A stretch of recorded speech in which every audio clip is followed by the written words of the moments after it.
নমস্কার বন্ধুরা, শুভ সকাল। আমার সকল বন্ধুদের জানাই স্বাগত। আশা করি আপনারা সকলেই ভালো আছেন, সুস্থ আছেন।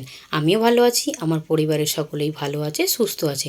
সকাল সকাল এই যে টিফিন বানিয়ে নিয়েছি, 7খানা মতো রুটি করেছি, আর সাথে কালকে আনা কলা রয়েছে, ওই দিয়ে সকালের টিফিনটা করে নেব। টিফিন খাওয়ার পর মাম্মামের ড্যাডি গেছিলো দোকানের জন্য দুধ আনতে। আসার পথে ওখান থেকেই এই যে চিংড়ি মাছ নিয়ে এসছে। ওই 250 থেকে 300 মতো হবে, আমি ঠিক জানি না কতটা নিয়ে এসেছে মাম্মামের ড্যাডি। চিংড়ি মাছগুলোকে বেছে ধুয়ে নিয়েছি। যতটা না চিংড়ি মাছ বেরিয়েছে তত না তার থেকেও বেশি এই যে চিংড়ি মাছের মাথা বেরিয়েছে। মাথাগুলোকে ভালো করে ধুয়ে নিয়েছি, এগুলোকে ডাল দিয়ে একদিন বড়া করব, খেতে কিন্তু খুব ভালো লাগে। আজকে রান্নাটা করব সর্ষের তেল দিয়ে, আর সেরকম কিছু রান্না করব না, এক ভাগেরই রান্না করব। এই যে এদিকে কড়া বসিয়ে দিয়ে তেল গরম করতে দিয়ে দিলাম, তেলটা গরম হয়ে গেছে।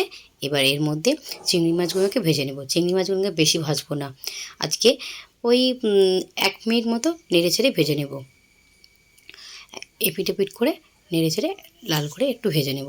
বেশি ভাজবো না, বেশি ভাজলেই মাছগুলো না শক্ত হয়ে যাবে, তাই জন্য একদম মিনিট খানেক মতো ধরে ভেজে নিলাম। চিংড়ি মাছগুলো ভাজার পর এই যে এতটা তেল রয়েছে, এর মধ্যে আরেকটু তেল দিয়ে দিলাম। তেল দিয়ে এর মধ্যে একটু শুকনো লঙ্কা ফোড়ন দেবো। শুকনো লঙ্কা ফোড়ন দিয়ে একটু নেড়েচেড়ে নেব। নেড়েচেড়ে দিয়ে এর মধ্যে জিরে ফোড়ন দেব। জিরে ফোড়ন দিয়ে এটাকে নেড়েচেড়ে ভেজে নেব। ভেজে নেওয়ার পর এদিকে আমি আলু আর গাঁটি কচু কেটে রেখেছিলাম, সেটাই ভাজার জন্য তুলে দেব। আজকে সেরকম কিছুই রান্না নয়, বললামই তো এক ভাগে রান্না করব। এই গাঁটি কচু আলু দিয়ে চিংড়ি মাছের ঝোল বানাবো। আলু আর কাঠি কচুটাকে ভালো করে নেড়েচেড়ে ভেজে নিলাম। ভেজে নেওয়ার পর এই যে এদিকে আমি কেটে রেখেছিলাম পেঁয়াজ, ছোটো ছোটো করে একদম কুচি কুচি করে, সেই পেঁয়াজগুলোকেই তুলে দিচ্ছি। পেঁয়াজগুলোকে দিয়ে ভালো করে নেড়েচেড়ে লাল করে ভেজে নেব।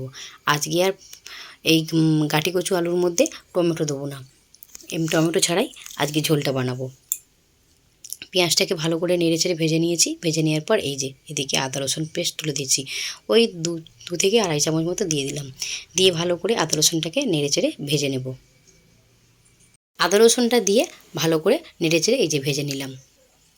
ভেজে নেওয়ার পর এবার এর মধ্যে না রেগুলার যে মশলা, সেই মশলাগুলোই দিচ্ছি, আমি কিন্তু আলাদাভাবে কোনো মশলা দিই না এর মধ্যে। এই যে লঙ্কা গুঁড়ো 1 চামচ দিলাম, আর দেবো হলুদ গুঁড়ো 1 চামচ, জিরে গুঁড়ো 1 চামচ, আর দেবো ধনে গুঁড়ো 1 চামচ। দিয়ে ভালো করে একটু নেড়েচেড়ে নেব।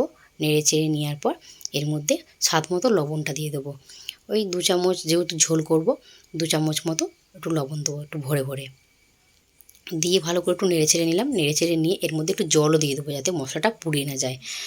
আর মশলাটাকে এইভাবে ভালো করে কষিয়ে নেবো যতক্ষণ না মশলার কাঁচা গন্ধটা যাচ্ছে।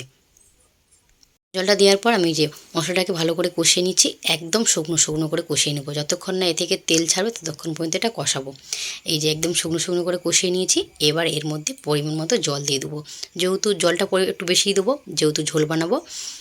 এই যে ঝোলটা ফুটে উঠেছে, এর মধ্যে এটা একটু ঢেকে দেবো। আলুটাকে একটু সেদ্ধ করে নেবো, ওই মিনিট 5 মতো ঢেকে আলুটা সেদ্ধ করে নেবো। তারপরে চিংড়ি মাছগুলোকে আমি তুলে দেবো। এই যে ঢাকনাটা খুলে নিয়েছি, আর আলুগুলো সেদ্ধ হয়ে গেছে, আলুও সেদ্ধ হয়ে গেছে, গাঁটি কচুও সেদ্ধ হয়ে গেছে। আর যদি একসঙ্গে চিংড়ি মাছটা তুলে দিয়ে যদি আলুটা সেদ্ধ করতাম, তাহলে কিন্তু চিংড়ি মাছটা শক্ত হয়ে যেত। তাই জন্যে আলুটাকে সেদ্ধ করে নিয়ে তারপরে আমি চিংড়ি মাছটা দিলাম। চিংড়ি মাছটা দেওয়ার পর মিনিট 2-3 মতো ফুটিয়ে নেব। ফুটিয়ে নেওয়ার পর গরম মশলা দিয়ে 1 মিনিট মতো ঢেকে রাখবো, তাহলেই আমার চিংড়ি মাছের গাঁটি কচু দিয়ে ঝোল হয়ে যাবে। এই যে এটাকে এবার আমি নামিয়ে নেব। চলুন দুপুরে কি রান্না করলাম দেখে নিই। রান্না বলে তো আপনারা তো দেখেইছেন, 1 সবজি ভাত রান্না করেছি।